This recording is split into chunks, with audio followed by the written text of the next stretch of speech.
And I know it doesn't answer the question directly, and yet at the same time, it's like, yeah, what does that mean? Especially if you're in your first semester in a brand new campus that you're not familiar with, and you're getting to know people, hopefully through community, right? That's one of the things that SJE offers for any incoming students who haven't started yet. But yeah, that would be where I would leave it and then see how else others might respond. I would say just to add to that, I mean, I think people know their family's best, so there's that.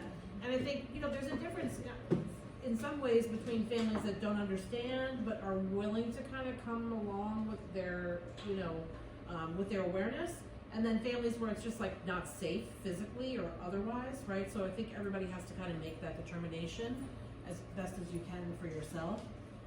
And then I think, in situations, Will and I together actually outside of Rutgers have worked with a lot of families, and I've seen that a lot of families can be helped along. And I think there are other times where a person decides like it's just not safe for me to be around my family in this way, and so that's a sort of choice you have to ultimately make depending on the circumstances. Yeah, and a lot of times with, that's part of the role of like the mental health providers that you're working with is kind of having that discussion with you and your family together. We do a lot of family meetings on the inpatient unit where I work, and that's a lot of what we focus on is making sure everybody's on the same page and having those discussions that might be difficult, having them together with the treatment team. And I think for us, part of the difference is that because everyone's usually an adult over 18, by the time coming to us, it's not a requirement to have a conversation with one's family member.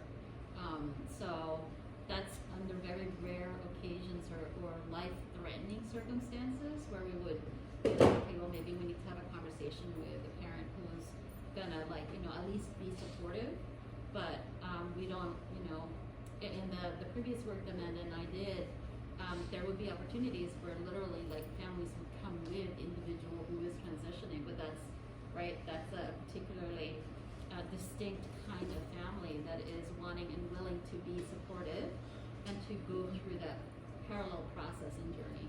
So I'll just add, in terms of hormone care, it's, typically we start low and we go slow, but it's akin to like a second puberty, and at some point it becomes apparent. So sometimes people will defer doing it till they come back to school in the fall, but you'll go home for breaks and people might notice, and if they're not on board, that can be problematic.